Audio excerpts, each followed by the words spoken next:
do this. An uprising that can lead to revolution. And then in a fraction of time, the whole system collapses. It must be a fragile system if it by just a few days. Yes, it is indeed.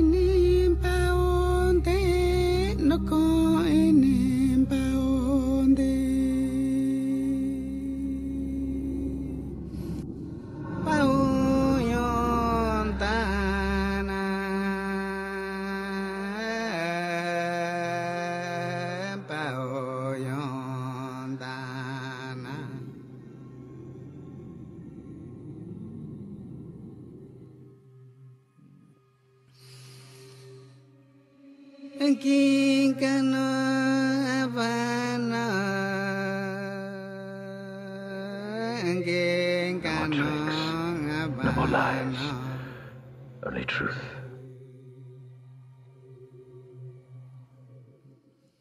Basically, it's a high-efficiency filter and heat exchange system. Perspiration passes through the first layer and is gathered in the second, where salt is separated. Breathing and walking provide the pumping action.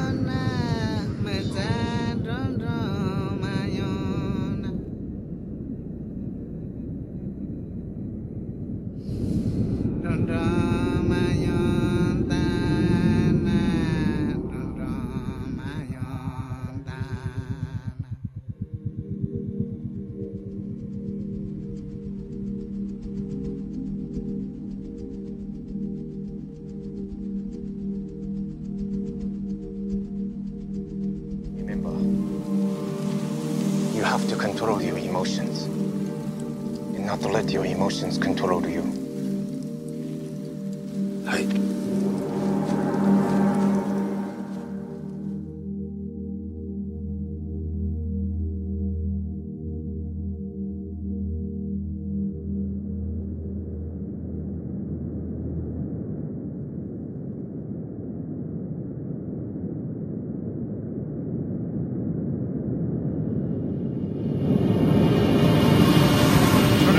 Impossible!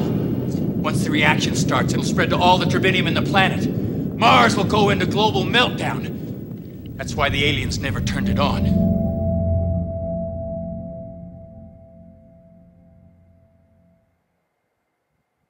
Wholeness and balanced vibration to everyone, and thank you for tuning in to Astral Quest. Wow, it is an amazing day, and I'm personally just getting in tune with the show today. And there's been a lot of running around the studio, and we've been at it for about 72 hours at least, just putting together the proper program today, and so that we can share a special message. Obviously, we're in season 3. This is really the episode 1. This is the Muladhara chakra. And obviously, this is about getting your chakra developed, right? But I started thinking today, I said, you know what? I think the thing that I want people to really understand most is that this is not just about activating a chakra, like we're looking at a chakra as an object. This is about something that is integrally happening with you. It's not just something you have outside of you that you're building, like, okay, let me build this chakra and let me perfect it and let me make it the way that it should be and activate it, but not realizing that chakra is inside of you. So while this transformation is taking place, while this development is going on, you will experience the change behind that. And so if you remember what we talked about earlier, we talked about everything being vivid. We talked about that if a person is truly activating, then they should have some vivid three-dimensional correspondence to that, as long as you get your energy cycling properly and when it finally connects. And so what happens is many make the ascent. Okay, and it's just like your body. They climb from the lower levels all the way up, and then they may get into even the crown chakra. But until you come back down and cycle the energy, just like you see a motor, it may go all the way in its first rung to the top, but and just not start up. So understand that the biggest part about this energy and this expansion that we have going on is that it is to turn on and keep running perpetually. So this is also what brings us to the Muladhara chakra, because it is the foundation. The root chakra is the foundation of all that. It is the generator. It is what's giving all the higher chakras, higher ideas, higher states of mind, the power to be able to compute and to process. So this is the major thing, because some may focus on crown chakra, crown chakra, crown chakra. But if you don't have a root chakra to power your crown chakra ideas, then those ideas will never make it into third dimension. And that's why the root chakra has a lot to do with third dimension. It is the symbol, in a sense, of this particular dimension that we're on, which I call sometimes Midgard. And then below us would be the netherworld, or the past, history, deeper foundations, deeper primordial goo, if you may. So I'm going to start off here and first just introduce the show. Obviously, today's show is called The Foundations of Levitation. And I like these new words like hot, cold, and or cold fire. And the reason why I've adapted these terms now is because I've come into full realization through experience more than anything, but also through reading a lot of these books and knowledge, is that you have two centers, two opposing forces in this chakra area. I'll say in that area, there are many opposing forces. So what you get to do today is you get to learn how to deal with opposing forces and how to use them as your benefit. Meaning that I've even had to come into realization in the concept of all is self, but not just the concept, but the application of all is self, that even division has its uses. And I'll give you an example, because sometimes it's all how we look at things. I always have a crazy schedule going on anyway, with all sorts of stuff to do. And then this was about 3 weeks ago when I was about to launch Astral Quest Season 3. And the intro wasn't even done yet, because my idea of the intro for at least 6 months or 5 months before we started Season 3 was to have an intro that went in and out of all chakras and showed what the feelings were and the correspondences to those chakras. And I always just visualize it as maybe a 10-minute intro tops, quite a long intro, but not a documentary movie, which is what we would be talking about, with something that would be expansive. So I would jump into the timeline or jump into my folder, adding content and things that were related to that. And when I finally got, into the timeline, I realized, oh my goodness, I'm already 10 minutes and I'm not even done with the intro yet. So I started getting nervous, because the show was like maybe 1 week away. I get all the way down to the 5th day, and I've got now the intro in, and it's, again, like 15 minutes, and I'm not even explaining what I want to explain. So it was kind of getting stressful. And I went into the bathroom, and I had this epiphany. And the epiphany is that while I was thinking about this, and I said, you know what? Why not just do, I think actually I was in the shower, but I was like, why not just do one chakra? The show is going to begin on that primary chakra. And then on top of that, you can do new intros every show. So every time you go to a new chakra, you could just do the intro for that chakra. I felt this release of burden all of a sudden. I said, oh, that's brilliant, because obviously it's all that's needed. It's not even overkill, right? And then I looked in the mirror, and then I said to myself, there must be some kind of power in division, because if you cannot tackle something that's this huge giant or huge powerful energy all at once, chip them down to size. Take it piece by piece by piece. Because look at the metaphor. Each chakra, you can't blow open all the chakras at one time. This is what some gateway drugs and some other substances and rituals blow open all the chakras at one time. And this means that the person is immediately thrusted into this reality that they're not prepared for. None of the reality to prepare for. All the realities are new. So imagine the state of that person's mind. It's beyond insanity, right? This is what I call when the wheels slip. So realize that the big part of developing a good root chakra is so the wheels don't slip, that you remain firm and grounded, and you don't get blown away by the cosmic dust as you go into an activation. But remember, this is a real thing. The reason why I'm here is to explain in my point and segment in time of my involvement in this world to humanity about this higher expansion of enlightenment that has been available since the beginning, since there was no beginning. And now it just so happens that our development here stems on our development and activation of these chakra centers, because I'm going to explain to you why. I talked to a physicist day before yesterday, and he asked me what was my explanation of chakras, and I gave him my overall explanation of the wheels and the cogs of time and the development of the world and things like this, and he nodded and he agreed, but because he was 55, almost 60, he had a little bit more on me, and he said, I'm going to tell you something. Really, also what the chakras are their organs, but for a higher body.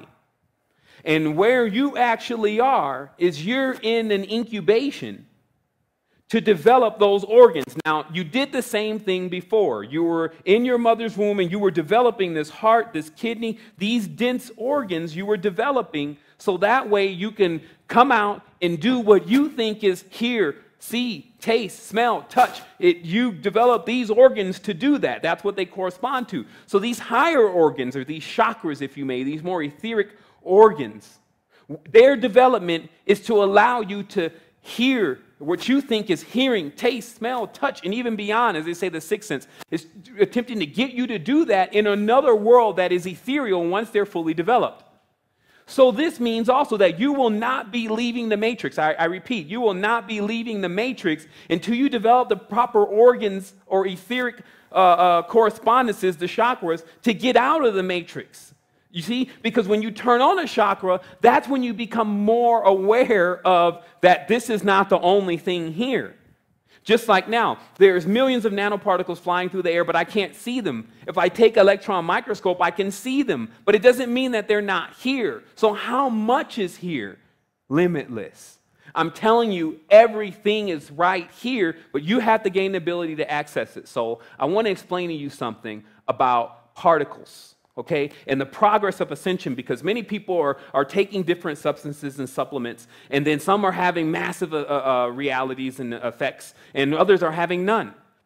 And so I need to explain to you how these particles or how these units of mass work. Now, first, you have the fat, what I call fat particles, and these are all my terms personally. Some of them are actually coined terms, but I'll call them fat particles, because this is when you're just beginning you're very dense, okay, and fat, to be quite honest, on the other dimension, okay? And so in order to streamline this body, to shave down this body, you need to use the proper elements that are going to smash right into that fat in a tense, not go right through it. So a fat particle, to me, in the level of healing is the Ayurvedic substances. And the reason is because the Ayurvedic substances have a lot to do with mineralizing your body again, like the Shilajits. These kind of things take the minerals that are on the base of things like the Himalayan mountains, showing you the huge mountain top, and then the base, which is where all of the minerals are formulating. That's what Shilajit is. And it's dark, it's brown, okay? So that's where all the minerals are. So that Shilajit is then applied to the body, and then throughout the body, the consistency of the fluids change. You become mineralized, okay? And this mineralization is what I call fat particles, the first foundation of the spiritual ascent. Because remember, most of this Ayurveda, if not all of it, is being pulled from trees. It's being pulled from the earth, okay? Remember, the earth element is not just dirt. It's also the trees, vegetation, etc. So these Ayurvedic elements are being pulled from there. So these are the strong fat particles, okay, if you may. And they're going to go the lowest level of the body. This is also what cleansing does, internal cleansing. You see, there's a lot of herbs that are used. It's the same thing. It's getting in there in the colon. It's getting there in the lower parts of the body, and it's saying, wham, wham, wham, wham, let me shape this up because I'm the tool that's necessary. You don't grab a nanoparticle to deal with the first dense side of what's going on with your consciousness. Just imagining, because the ego will say, shoot, go for the monatomics. Go for the highest thing, and then take it, I don't feel anything. Well, you have to go back and get with the Shilajits, the Gene Builders, the Chulins, the Simdis, the Gar-35, depending on your situation. And that's what's going to vividly be felt by the body as you begin your ascent, your climb. Okay, so let's talk about the next level. We're going to talk about levels in different things today, and it's going to be awesome because we're going to get a chance to do our Astral Quest thing, the inner outer verse, right? And we're going to go into some different spaces, but you're going to see all of this is the same thing. This is what Ruthenium teaches you. It merges everything to show you you're dealing with this over and over again from different levels, and you think it's different, but it's all the same thing. Let me show you again. Now, the medium particles, and I've been doing a lot of on enzymes, and I've gotten one guy who's the 7th highest climber in the world, and he's developed all these enzymes that they get into the body. And let me give you first a story on enzymes. Enzymes process all the food, the nutrients, mainly the metals, because some people are still thinking calcium is white. No, calcium is a metal, okay? So what is going to eat that metal? And you don't see it as a metal now because it's a smaller particle, especially when they make it into a powder. They call it monatomic, any kind of powders, okay? So what is going to eat that? Because you may put it in your mouth, right? And you think, oh, I ate it. It's gone. It should start working. But being in tune with your body lets you know that's not what actually happens. First, this is just the intake, the portal. Once it gets into here, this is processing. And processing's got to say, okay, what do we got? What do we got? Oh, we got some calcium. Is it chelated? No. Oh, put it over there. Actually, put it on top of the pineal gland. What else do we got? Oh, we got some minerals from HMO, GMO. Oh, what are we going to do with this? All right, put it over there. So what happens to the body and minerals, right? Body's not getting any minerals. But even if it did, and this is the attack that's going on in your body, even if it did, it needs enzymes to process those minerals. And guess what? All the enzymes that you had when you were younger are actually gone now. Do a little research. They get killed within the first, for most kids, 6 months to a year. Based on the formulas, Similac, and all these different things, they go in and the enzymes are overwhelmed because they got to process all these metals. Notice on Similac and most of these formulas, they're all metals. So by that time, all these enzymes are burned out. So all of your level of being able to process minerals is depleted.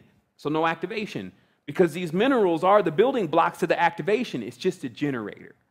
If it doesn't have the right consistencies for conductivity, it ain't going to turn on. And that's what's called incubation. That's what's called sleep, okay? So let's get into this a little bit deeper. So I'm identifying, again, enzymes, medium particles. I'll get with you more on that in our research into that, and obviously we're going to see if we can get a hold of some of those and get them to everyone. But the reality is that these enzymes, they process these metals. So enzymes work directly with colloids, which I'm going into next. Now, I call it small particles, and these are colloids. The other thing is I want to really explain really briefly again, need to come behind Ayurveda because it is a more subtle form. It's a medium particle, but it's exactly what you need as you begin to deal with the metals of the Ayurveda.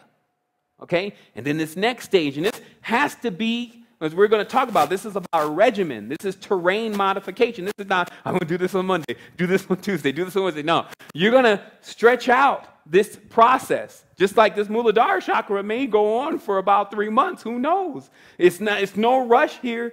I'm not going to go and rapidly put together the foundation. Done. And then we get way up there and whoa. And then remember, when you fall from the first 3 steps of the ladder, it doesn't hurt as bad as when you fall from the top of the ladder. Okay? So remember that. This is not about rushing to the top of the ladder. What am I going to do? I'm trying to get out. I got to get out of Matrix. Look, there's nowhere to go but inside. Okay? So get that into your system to stop forcing your energy to come out like this, boom, boom, boom, and bringing it back in like this and start becoming the cycle or the cycler or the generator of this energy. Okay, let's not get off topic here. The colloidals then become what feed the enzyme. So the enzyme is alive. All this stuff is alive, and it needs something to eat too. And this gives you the Ouroboros symbol. This is ad infinitum spirals. But people are not talking about those spirals are consumed, the energy consuming itself creates the spiral. So if you zoomed in on the spiral, you would just see things multiply consuming themselves. And anytime the chain is broke, that's like when the ecosystem is broke. When you remove an animal that is integral to the system, the entire system breaks. These enzymes, this Ayurveda, these live nutrients are part of that system. So with the colloid, it will be digested by the enzyme. Enzyme says, I love colloidals. But then when the enzyme, after it's full, the first card on the tarot, the fool, F-O-O-L-F-U-L-L, after it's full, then it digests the enzyme. Or excuse me, the colloid. In its digestion, its feces, its fecal becomes your food. So he goes, what do you mean? What are you talking about? Look at what the plants are doing. The cows and horses' manure is their food. So our food is something else's manure. You see, this starts to connect it, right? Like, look at the show twice. It'll make sense if it doesn't make sense now.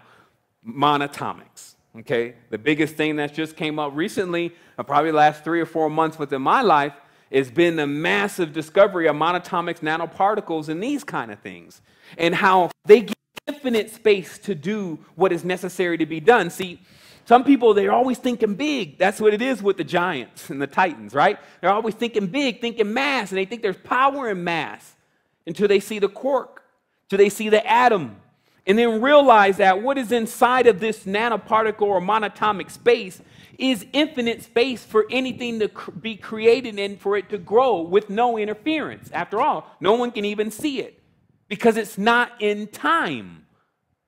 Okay? That's what I'm dealing with now, is that elements that are not in time because they're not subject to time. That's why monatomics directly affect gravity. Okay? Now, what we're talking about today is how to make a monatomic inside of you perfect, because you're already producing monatomics. Think about it. What your body actually has the ability to do, the male body has the ability to take all of the genes of the male and make them into this small, minuscule little living organism, right? So it just made a monatomic then, is what I'm telling you. The compression of seeds. Okay? So this is some deep stuff, but it's actually very simple. But this is your roots, and you need to understand this. Now, let me see something here, because we're going to take a few breaks today. Like I always say, man, I'm be thirsty or something like that. Like even right now, I need to get some water. Hopefully someone on the other end is hearing me. And I say, oh, we're going to take some breaks. But, you know, we're actually going to take some breaks. And then we're going to, when we come forward, we're going to get into exactly what's going on in the U.S. and many other countries, almost all of them, with the status, because we got to start at the roots. Okay, we got to go in the beginning. Like, what happened? What are we dealing with here? Give me the state of the union. Okay? So as me being a person who cares about everyone on the planet, in the universe, all species, all itself, I need to give, for this particular system, a statement of what is going on based on my knowledge. Now, where much is given, much is required. They're watching me now. They don't stop watching. We're on the first page of Google for the keyword, the resistance. So what do you think I think? I'm here to teach them. Why they watch, they learn. I have their books, I have their documents here, meaning some of the stuff that got lost, a lot of it is here somewhere. And I photocopy it from time to time. As you'll see after we come off this break, I've taken one photocopy that's come out of a book that has been hidden. It's not something that everyone will have privy to. You will see it really nowhere on the internet. And I'm going to show you what is the real blueprint that is actually running in the world today when we come right forward, as I always say, wholeness.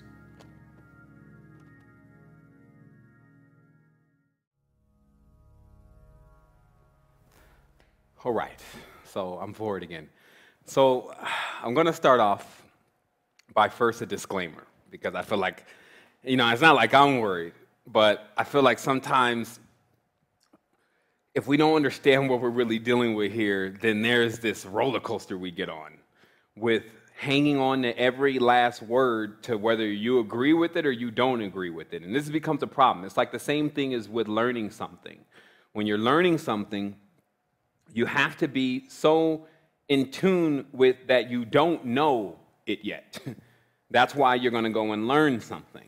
But if you're constantly judging what you're learning, imagine looking at when someone's trying to deliver to you the ability to do algebra, and you're saying, well, no, that's not what that means. And I don't like the 2. The 2 is not my number. I don't like number 2. I'm rather a number 3 guy. Okay, let's do a problem with number 3s only.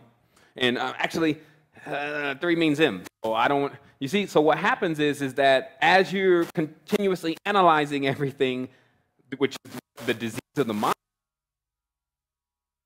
judging it. And in a reality where everything is all connected, passing judgment on one thing or another makes you divided, right? So if you're trying to become whole and you're trying to learn something, it's not a good idea to be in division mode. So I want to explain this to you as one of our primate or primal instincts. And our primal instincts are in every tense emotion, okay? Because emotion has a lot to do with our senses. It's in fact our nose, and it's in fact how our body is functioning. Sight, hearing, taste, smell, touch all connect into emotions, right? There's pros and cons to this. Because what happens is that if you're always reacting based on the emotion, if someone says, "Oh man, you're a great person. Oh, thank you. They like me. They say good things about me. It's good. I feel that. I love to feel that way." And then if someone says, "I don't believe in anything you say. I think you're stupid. I think you're silly." Who's that person? They're so stupid sheeple. This is the issue. Because what happens is that you're on this roller coaster and everyone's involved. And I'm telling you, only the adepts are not involved in the tell me something good, you tell me something bad. And because what happens is that a person who doesn't have a balance on their emotions, thus a balance on their energies, exhausts a lot of energies. It's like spinning, no matter what you're spinning it on. So even the people in the high states, these so-called high states of consciousness and crown chakra states of consciousness, burn a lot of energy in the ideas of their projections of these fairy worlds and the guided beings and all these different things. So realize first that your energy is shifted through emotions, okay? And this shifting is the generator of this dimension. So this dimension is really counting on that it can get you to it's counting on that it can get you to judge. Okay? That's what this all boils into. The dimension is counting on that you judge. Because when you judge, there's motion, there's action. Now, a friend of mine was telling me, do a simple calculation. If each cell pushes off 2 millivolts, and you have billions of these cells in your body, how much voltage then is really running through the human being? It's always there. It's always present, whether we're utilizing it or not. So we have a lot of power. Even just keeping this thing going and you just being there on the computer, that takes a lot of power to do, more than you think. And so that's why there's this unlimited power to be accessed. But before we get into the unlimited power, we have to talk about those who have harnessed the unlimited power, who have sought to create a system that is a micro universe functioning in imbalance. This is what I'm referring to as the blueprint. So let's go ahead and get this page up. And I'm going to show you what I'm talking about in regards to this blueprint. So this scan-in that you're looking at comes in from a book that few have access to. The law and the rule is that if you have the book, upon death or upon knowing you are about to die, you must return the book. This was about 300 years ago, 200 years ago. Okay? And what you're looking at here on your screen is you're looking at a charter. And this charter isolates a few things. And it's going to give you a major insight as to what is going on. But it's going to be really a reconfirmation, because there's quite a few people already out right now that are, and there's a lady that was working with the World Bank. She was a lawyer, and she told everyone that there was a new constitution. It was 1871. It basically made everyone a chattel, which is actually a real term in the legal system, which means basically property. So the term is not sheeple, it's chattel, okay? And this system enslaved everyone in the United States, black, white, blue, purple, whatever color you are. So what I want to talk about today first is I want to talk about this system of what I call a tiered slave breeding ground. And what tiered slaves are is that having all slaves that do all the same job is not as profitable. So having different kind of slaves, even a super slave, is what the intentions were when designing the United States. And it's a lot to say. It's almost flooring to me personally, because I've had a lot of belief in the United States, and that has just switched to the belief in the people. I'll say that. I have a lot of belief still in the people of the United States, but you have to realize what exactly happened. So this blueprint is as such. The indigenous, and you can actually switch back to me. The indigenous are the netherworld. Okay, so if you remember, in the United States, there was large groups of indigenous people there that were wiped out. And they cultivated the place in a certain way with energies, right? Like they mapped out the ley lines, figured out what places were sacred. Okay, and those people that we're calling Indians, they came from the Indus Valley, and those people in the Indus Valley came from Nubia. Okay, and then you can go and look at it all. It's just the same people, same kind of hair, right? Then they went to what we call India. They say Christopher Columbus thought that he was in India. That's why he called them Indians. All right, well, let's just take the metaphor. Are the people that we're calling Native Americans, are they the same as the people in India? Will they ever admit that? Not in the caste system. Even people that are right one village away from each other won't admit that they're part of each other. This is the division. That's called being routed. Okay? So what you will find in these projects that go on these planned nets, when they turn into planned nets, okay, is you'll find that the blood of the indigenous people make up the netherworld. Okay, and now all those sacred burial grounds and graveyards and all that, that's what's still holding up the spiritual world there and guiding people. Some people still get guides.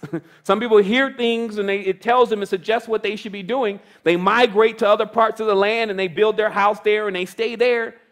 Okay, so there's still some kind of ethereal encouragement going on from some levels, either lower or higher. But I'm telling you, the indigenous built the netherworld because they built it in Angkor Wat. If you know what you're looking at, you can tell this is all netherworld stuff. This is when you build the composite beings. Same thing with Kemet. You've seen the composite beings being built. The face like the body like a human, face like a dog. This means all the traits of every single essence that are going to be needed are being infused into creating this particular new being. Okay? And so we'll keep going.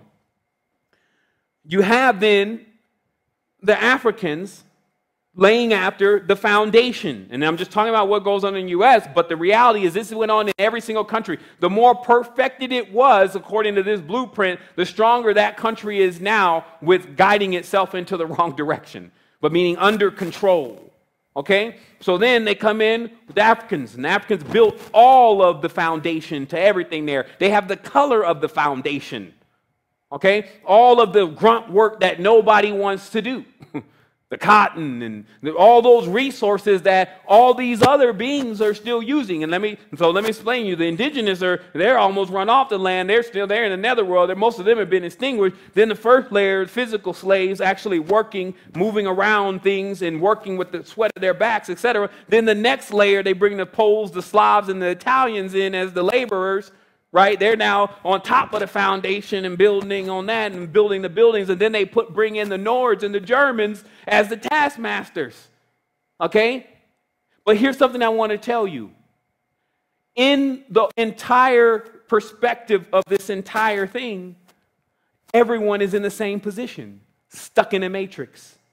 Do you realize that even being the one who's doing the tasking is warping your mind if you're doing the tasking?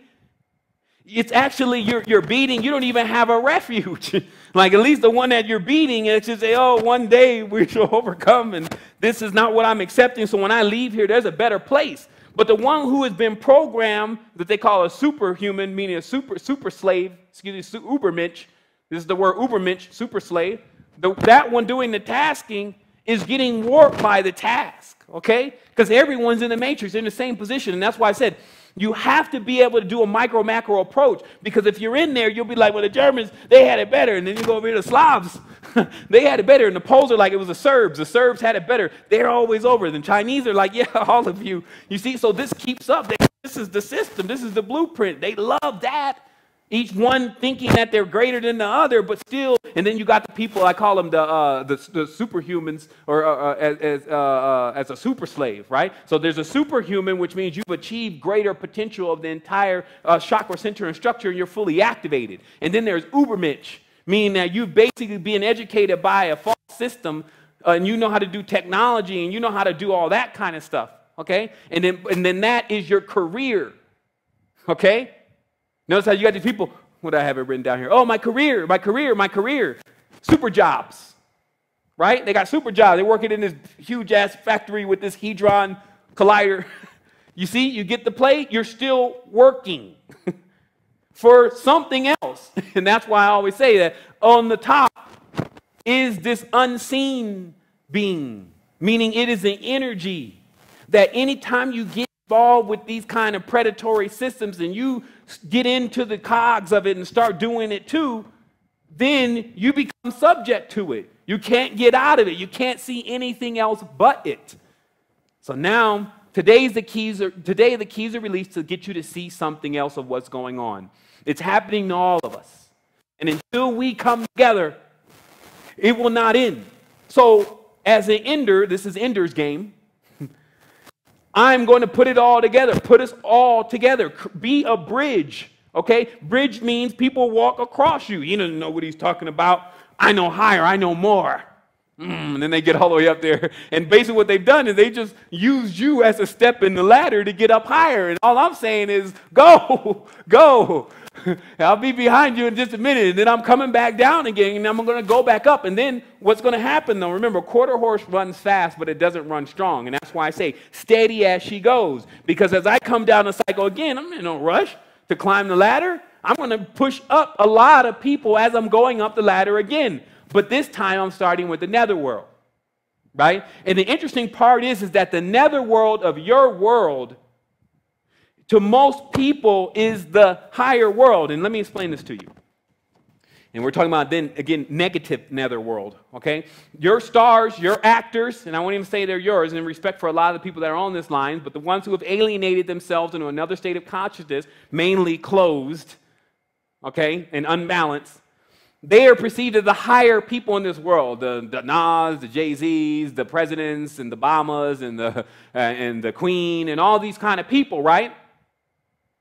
They're perceived as higher. But when I say we need to go low to the netherworld, this means we have to go and get them. If I say we need to go to the top, some people are like, oh, you're talking about the Queen of England? No.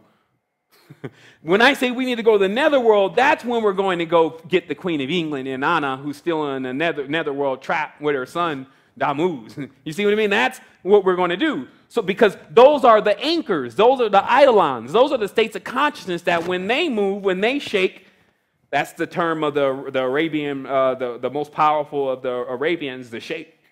Okay? When they shake and they crack off the shell, then all of the things that are anchored to them are released. That's how demons are released from humans. When you shake, right, go into a high vibration, the shell cracks. The shell is the demon, okay? The shell is the shade, is Shaddai. The pentagram, okay? Like, think about all of what's being said here. And this knowledge, and let's go ahead and scroll into that picture again. This knowledge comes from Arabia. They were already dealing with the jinn. So what happened with our forefathers went into Arabia on this adventure like what we go into on PlayStation. And the adventure that they got involved in was a real one, though. And there were perils on the path, meaning beings that weren't even perceived yet and understood by many of the Caucasians that ran into Arabia attempting to forge agreements. Or vices. I have another document that is what's called a vice. And what it is it's basically, it looks like a contract, but it's written in Arabic. And the binding of it to anyone who signs it binds them to the jinn, the chief of them, which I won't get into right now, just not to get anyone infuriated on the line, because these are all fiery energies. So let me show you what they did. Notice how on this picture it says desert, hot sand, desert. Okay? Because what happened is these men were commissioned from Arabia to build this blueprint here in the United States. I'm actually not in the U.S. now, but to build the blueprint in the United States, meaning to actually build the same system that was a system of imprisonment, which is the Setian culture, okay, and the God Set of Egypt in the United States. That's why the whole thing is Egyptian in the United States. You see obelisks, see all this stuff everywhere, because this is the commission that they've been given. Now notice here in 2, I have these numbered. In 2, whether you can see that or not on your screen, what you'll find circled is 2 things. I want you to realize that some people, especially my melanin dominant friends, the ones that we love, they always look at things like this and say, see, black people right there on top. I told you, black people are on top. But not noticing what is in the hands. What's in the hands is all the goods. Okay? All of your goods were taken and given to who? And you see it on the top right corner, the 2 there, Set. Because that staff, which is connecting down the page, is called the Setian staff. Now, again, the initiated individual already is aware of all of this. Okay? And the deeper level of this is that in number 4, okay, the word you see there circled as number 4, if you had this copy, it's hard to see. It's easier to see now, but if you had this, these are called cryptograph, this would be a pyramid with the Sphinx sitting in front, okay? But when you just look at the shadow that the picture is casting, the head on the shadow, which kind of looks very similar to the anvil, is actually the head of Set. Okay? So this lets you know how deeply that this is involved as far as on the occult level. This is not a game here, people. This is not, oh, okay, they're playing around. Oh, they're so superstitious. No, okay, this is about another level of knowledge of tones and vibrations and entities that have extended across time, defeated time through encasing themselves in tones. Okay, so look at 6. The 6 says the night of power. Okay, this means there's a knowledge of specific alignments that give more power to specific entities, mainly those who want to keep slavery going on. And that's why I say these religions, Christianity is a slave religion. You are a slave to that God. You have a conviction, a sentence, right? If you try to leave, you're convicted. You got to come back. At best, you're a soldier that will die as a martyr. Okay? So people need to snap out of it. Wake up, Alice. We're in something that's so deep. The level of knowledge that these forefathers was the ones we dealt with. Six fathers, Vikings, were also the ones that got dealt with also. They came out with horns on their head. Right? They got the horn on their head. That horn on the head comes from Ethiopia. That horn on the head is Menelik, Moloch, the bull god. So now how is the papal bull even now associating himself with the bull god in Baphomet? Because it's all the same system. It's not about who does it belong to. That's what they love. Fight over it. Fight to be a slave. Think about it. This is my religion, my God. Oh, your God is... You'll watch the demonic energies and the malevolent forces have harnessed the energy of individuals of anger, because anger is the energy they love to deal with. They know how to master the fire. The symbol is of a Baphomet because it is a symbol of this root chakra. Why? The root chakra is male and female. Okay? It needs both of those forces to press down to generate energy. So the Baphomet is male and female. Okay? So there's the sign of the Baphomet is this. This is a mudra to clear digestion. Okay? So all the connection, the Baphomet is supposed to be the devil, and the devil is from hell, okay? And hell is hot. The root chakra is red and yellow, the colors of fire, and that fire burns up impurities. Impure people go to hell and burn, okay? This is the exoteric interpretation in Christianity, okay? So you see that all of this, like I said, the 7 churches of Revelation, those are the 7 chakra centers. Abraham and Sarah, Abraham and Saraswati, Christ, Krishna. You see what I mean? All of this is being plagiarized but changed. Changed several times, even back then. Don't try to find the originals. You're the original. Don't go try to find anything. It's here. Okay, so let's keep going.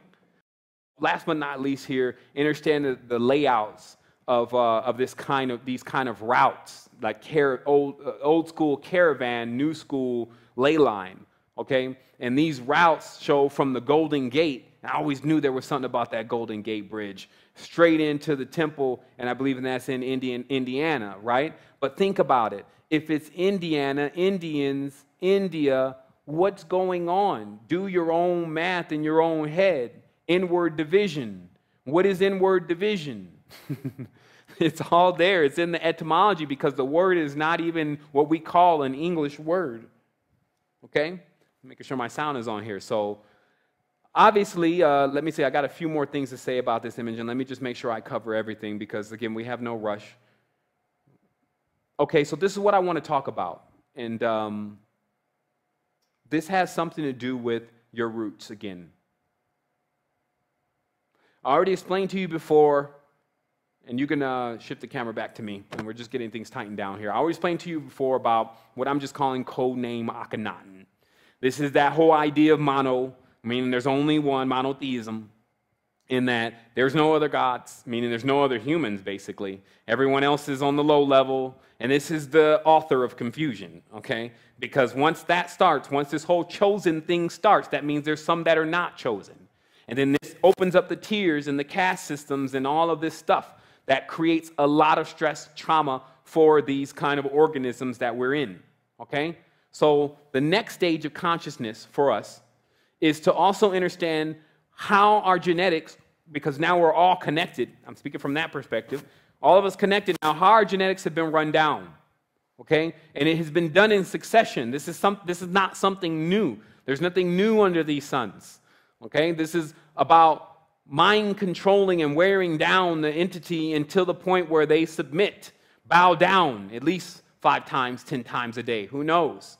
Always in prayer, begging and asking for something to hunt you.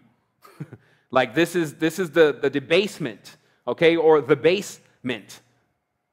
All right, and I'm getting to my nose, getting to my nose here. My senses show me that it's. I'm going to go past to the future. But the way I wrote it was from the future to the past. So I'm going to have to recite it that way and start with us, okay? This particular age. Now I'm going to show you the complete wearing down of the identity. Actually, let me try to do this because I wrote it down the other way, but let me actually try to do it the other way because, it's going to be quite complex, but let me just explain it like this. So, see, the designation, and just so everyone understands where this is going to get confused, is I have it as us, our parents, their parents, and then before them, okay? So that's the designation. So we're going to start before them, several generations back. 4, 5, 6 generations, okay? If we zoom in on the first round of the degradation of the gene, you'll see that the world was in diaspora. This is the condition that they were in. People were going from one place to another for some reason. Some say it's a flood. Whatever happened in Angkor Wat with why they say that the irrigation channels broke and all those people migrated to what we're calling the Indians now.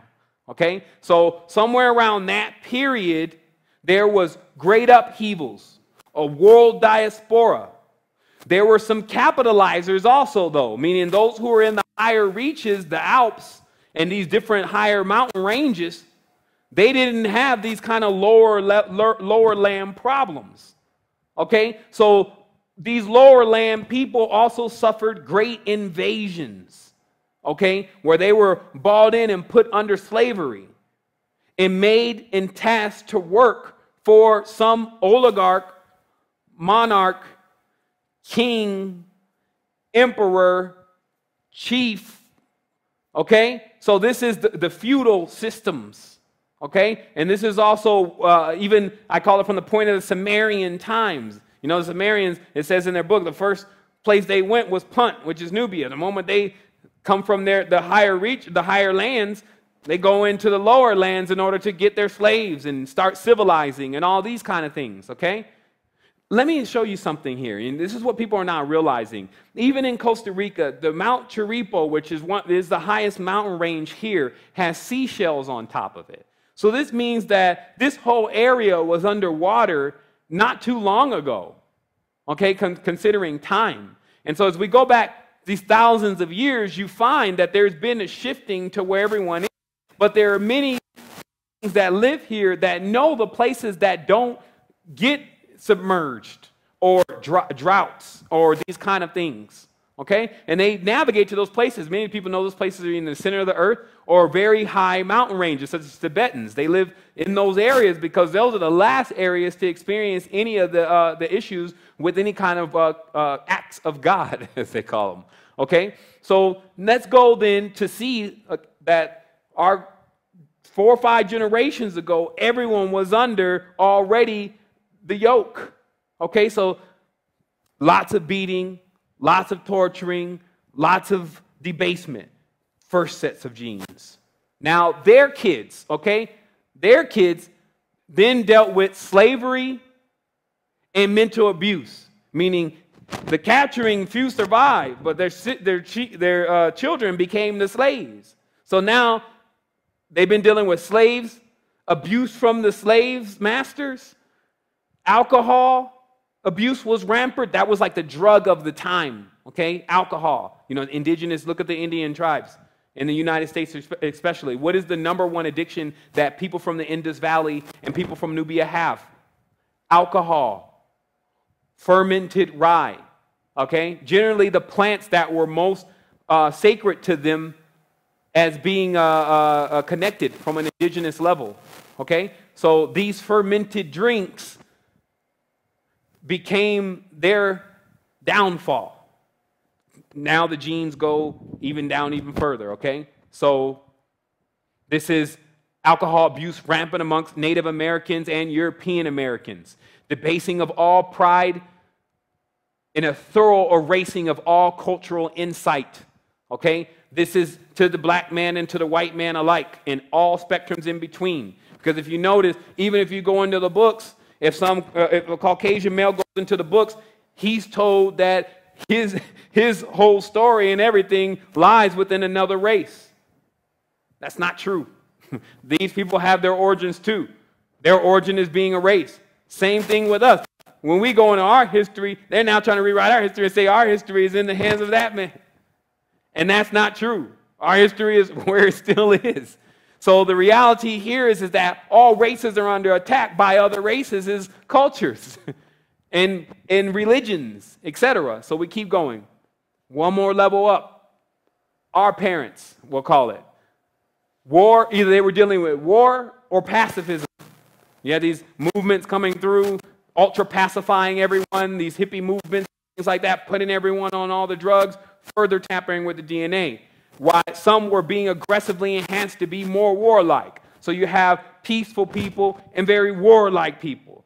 Just not a good mixture. It continues. DNA continues to crumble. This is the advent of real drugs during this time. This is when LSD and acid and all these kind of drugs, while that they still offer some insights to the spiritual world, they don't give a complete spectrum of what's really going on in the spiritual world. How can they? A person doesn't even have activated chakras. Like, think about it. We're not, like some people say, well, you know, I think that hallucinogenic drugs are great because they expand the consciousness. Expand consciousness of what? Like, either the only thing that expands consciousness is a developed chakra center. Gateway drugs, depending upon what environment you're taking them in, has the potential to damage those chakra centers, thus giving a distorted perception of what spirituality really is.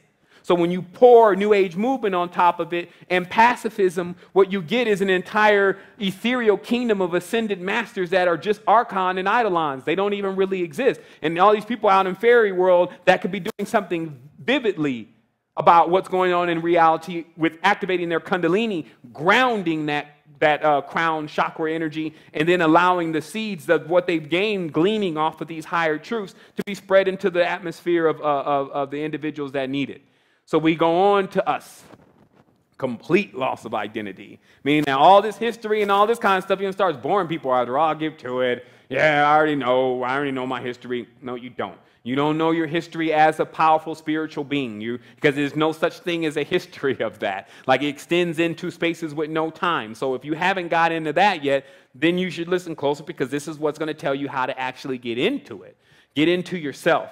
Because of realizing that this particular generation, now already dealing with this DNA that has been misconfigured, reconfigured, etc., are into the computers, the video games, the New Age movement, and this media pushes whatever it wants and tells the person this is what you should do, and then a lot of people just follow it because they have no roots. They don't have something that says, hey, I don't think you should do that. See, when you have roots, let me talk to you about what roots really are on a physical level. Roots are like great-grandmother, right? So if you sit with great-grandmother or great-grandfather, and then you see where their mind state is because of what they've been through, but also how they still have survived through it. When they see the stuff on TV today, or you ask, hey, is that even okay? It's not even in their whole diameter to even get involved.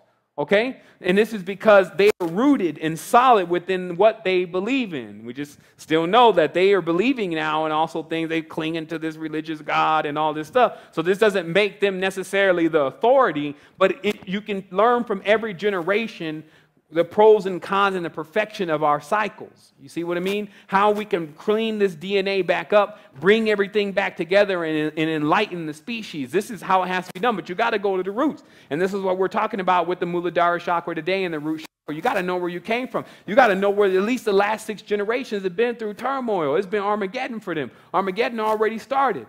Spiritual wars, physical wars, mental wars are all going on. Silent wars, noisy wars, they're all going on. So what we have an opportunity to do is end wars. And to end wars, you need to end time. Because time is actually what creates this fear of death.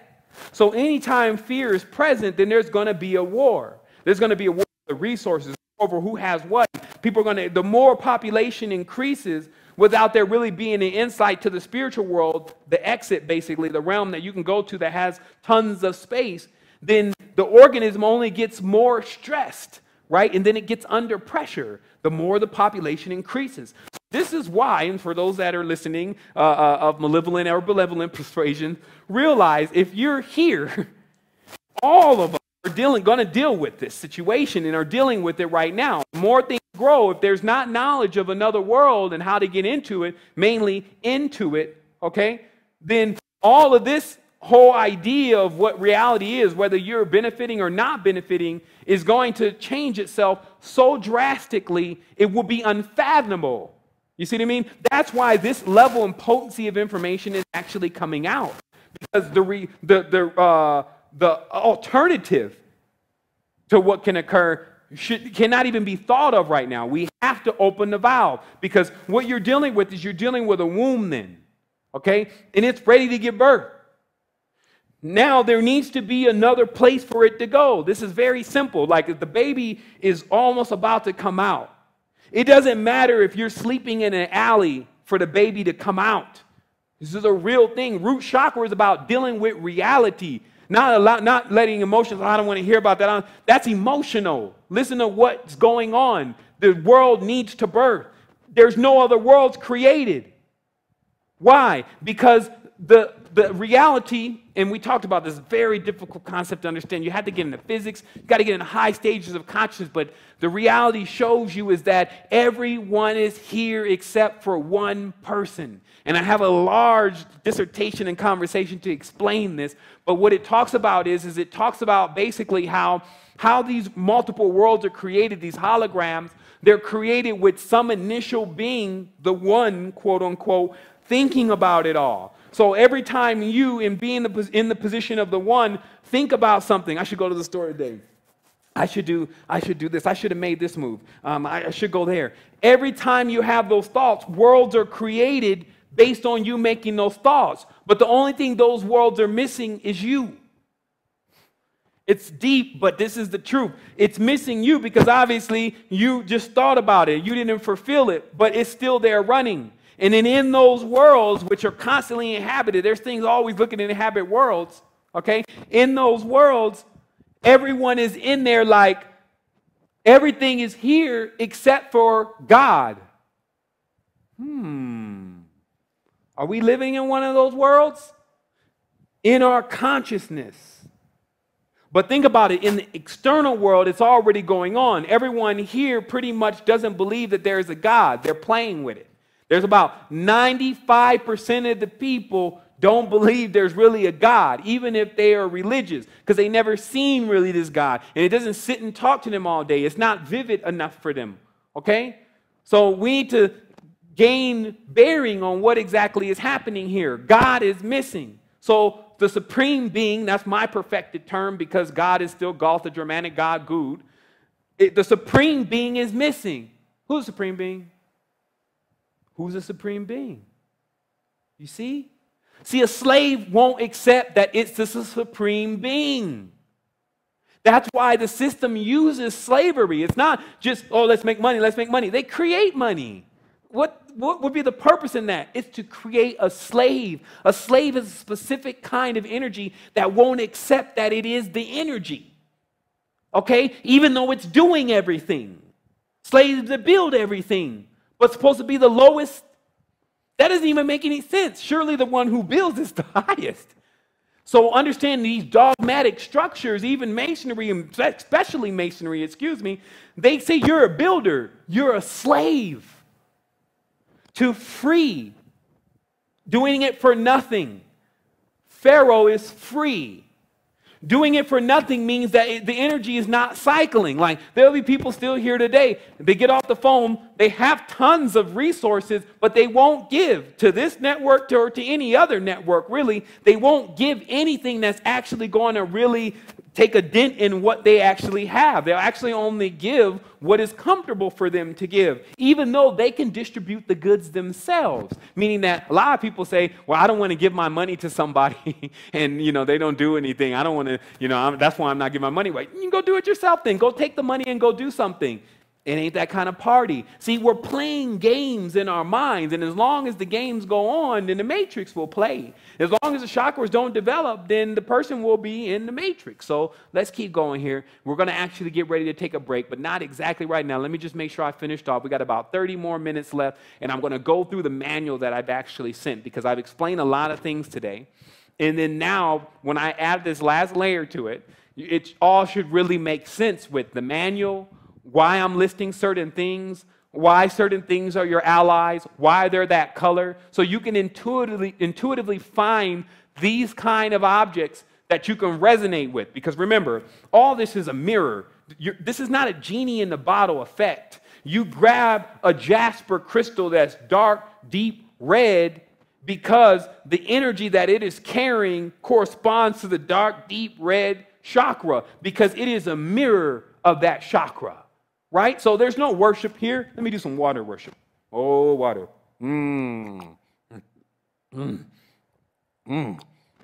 Water worship. I tell you, water worship is probably better than worshiping gods. Why? Because the water, the moment you drink it, you can feel it. You can see what it's doing for you. You can get generation. So the elements then, and that's why there's 4 corners to this Muladhara chakra. The elements are the gods, okay? And so the perfection of these elements, perfection of water, perfection of wind, Perfection of wind, right? Perfection of sight. This means seeing things as they are, not how you want to see them, not fairy tale, right? Perfection of sense. Knows I sense something, but not paranoia and not disinformation. You see what I mean? So perfecting of these senses, they're all here. Sight, hearing, taste, smell, touch. All can be done from this microcosmic universe here. Then there's a bigger one, our entire body. There's one in the torso. Most of the organs that do all of that is here. In the netherworld, believe it or not, this is the legs. There are base elements here. Okay? Makes it fun. It makes it a real Astral quest. Like you get a chance to see that you're really on the quest, whether you wanted to join or not. You say, I don't know about that show. Well, know about yourself. So here's what we're going to do. We're going to go ahead and take a brief break here. And when we come forward with the last part of the show, we're going to go through the manual, which will be upgraded. That's why I have it as version 1. Because as we keep going, next week's manual, or the week after's manual, will have more things added to it. And then when this is complete, this Muladhara Chakra Handbook, which is open source, you can go and give it to anyone. It's absolutely free. No copyrights, none of the craziness. Can assist a person with the foundation of what they need to do. Because if you think about it, why start anywhere else? But notice the reality and the personalities of most. They just want to go to the highest thing, but never want to actually do the work to get there. So they call slaves like that. You see? If you don't want to go and do the work, someone else has got to do the work then, right? But that's false, because no one can do the work for you. So this is why religions always contain these saviors and gods who supposedly did all the work for you. And then all you need to do is just pick up the book. Like some other people, they get on my nerves in a certain sense, you know, if I tap into that kind of energy. But it's easy to pick up a Bible and to go and preach it on the mountaintops because it's already written. Go and create something new in you. The place that was in Kemet where new things came out from the ground of the hole. The abyss or Abyssinia, okay? Go and do something new. And then when you come back, though, because every time a person plunges into this new reality, right? It's like going into a hole. We call it wholeness. It's new, so nobody knows what's in there. The only thing that we really can do is like, yo, you strapped up? Yeah, I'm strapped. Yo, you okay? Yeah, I got my talismans and stuff. Yo, you all right? Yeah, I'm just doing it all on breath right now, baby. Yo, what's going on over there? Oh, man, shh. I'm not talking right now. I'm going to be passing now. All right. Okay, what about you? Just eating these goji berries, man, because I know once I get in there. So because all what's going to happen here, because the room is going to go. Like it's something I come to tell you. We have a date with it. I already went. You could go now, but there is a default point in everyone's life when you go over, right? So there is a massive birth that's going to happen, right?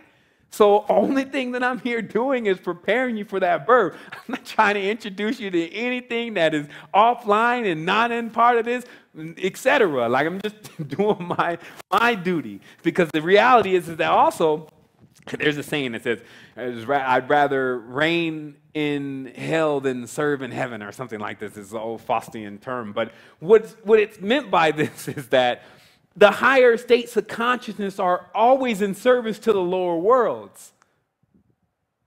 Think about it. You can think. So thought is a part of the higher states of consciousness. So it's always being used by the lower world. I think I should do that. So what you're thinking to do is supposedly a higher world, but you're using it. You see? So keep it in line with what exactly is going on, and this is how you'll gain the most power. So in your state of consciousness, if your consciousness is high, you are a servant to the world and to the organism, to the garden, right? In this state, this balanced state, there's no issues with that. Okay, when there's symbiote going on, you're cycling energy, you're planting, you're seeing your stuff grow. You're not seeing ravagers come take all your crops. You plant your seeds, your kids here, you're not watching your kids just go down the drain because some oligarch is teaching them what it wants to teach. Access the power, but it's not in some witchcraft, Satanistic, Eliastrocralic book. It's in here. That's what the Muladhara chakra is. It's the hammer of Thor. Look at the rune stone. It's the thuraz, the actual hammer. It's used to defeat any kind of foe. Notice what the urus, it's the strength, the bovid, auroch, still going, still pulling.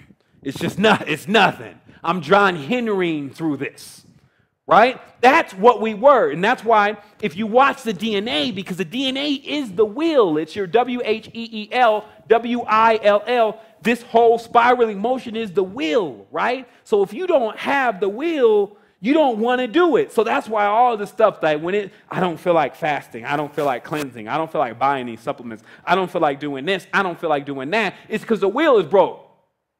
When the will is broke, it can roll through it. It's just like easy. Notice what we're talking about. A wheel is circular, so when it's not broke, it rolls through things with ease. It's actually more inclined to just rolling over. Notice the wheel on a circle. It's just like, I want to roll over, right? But when it's broke, it gets stuck. And then it doesn't want to move. And it stays in a state of consciousness, believing that everything that it thinks is true is the only thing that's true. This is the negative side to the root chakra. That's why I call it Baal. Baal, the ball, is the ball, okay? Is the bull god, okay? Fiery, hot, upset. And this is something I also want to tell you. There's a difference, and we're going to take a break here because I think this is a part that I'm going to save for when we're going through the books. But there's a difference between the Kundalini of the West, which is hot like fire, okay? It burns. You touch things, you're hot, and this whole area is hot like heat. Right? Then the Kundalini of the East, which is actually cold fusion, right? They know what they're doing. So the Tibetans, the lamas, they're sitting up there on the top of the Alps or top of the Himalayas, right? It's super cold. No problem. Why? Because the energy they're used to dealing with is a cold fire. It's what they call the center of the earth, the vril, okay? That whole energetic force, odinic force as they call it, is cold. So understand, in this, there are two forces that appear as the same thing. And that's why I was saying this old Baphomet is just a symbolism. It's an androgynous energy. It has a cold fire and then a hot fire, or a cold light and a hot light. That would be the best way to put it. So we're going to go and take a break here for a second. Obviously, we've got off to a great start. We only have 30 minutes left for the show. I'm going to go over what we introduced in the manual, and then we're going to go ahead and wrap things up with some phone calls in case someone wants to call in. Don't call in now. We're calling towards the end of the show, but the number is area code 585-653-6979. That's 585-653-6979. Maybe someone can put that in the chat box. Remember, there's no question that can be answered. I'm dullest when I'm here doing the reciting of what I've already learned for this week. So I would love to actually intuitively assist you with understanding the keys or the major questions that generally get a person's will stuck in a rut. So let's move you out of that rut. Let's get you perpetual. Let's let you realize how to use both of these dualistic forces, merge them together, like Dynamo Jack says, between its root chakra and the Dantain, collapsing all the chakras down like Russian dolls. Once you mold them together, then this compacted ball of power, okay? This, your gem, your jewel. Okay, it gives off infinite energy, so there's no need to protect it. See, the real key here is that fear is about protection, right? So they can't come close to it. You pat that thing down in a tight ball of energy and because it's a generator. What is generators? The power and the strength of the generator is based on the winding of the coil, right? So they take the copper wire, which is your muscles, right? All the muscles and fine twitch muscles, the copper, right? Flesh. They used to relate this to the serpent, right? All those microfiber tubes, right? When they get wound down tight, right? Wound tight, and then boom, you turn the generator on, efficient, powerful. It doesn't overheat, because remember, when if the coil windings are not tightened down properly, that space in between creates friction, right? Remember, they model all of this stuff after us. When that friction is created, that friction generates heat. He's a fire god then, okay? Actually, the term is correct, God, good. You go into the lower world, to the Muladhara, somewhere deep, twisted, right? And then hot, angry, upset, wanting to pour forth anger. God of the Bible. Always hot, symbolized by fire, fiery father, fear. You see? So realize we're in a system that the number one way of thought is wrong. And for those who say it is wrong, they are not liked. So it gives you an idea where you are. I'll see you in a second.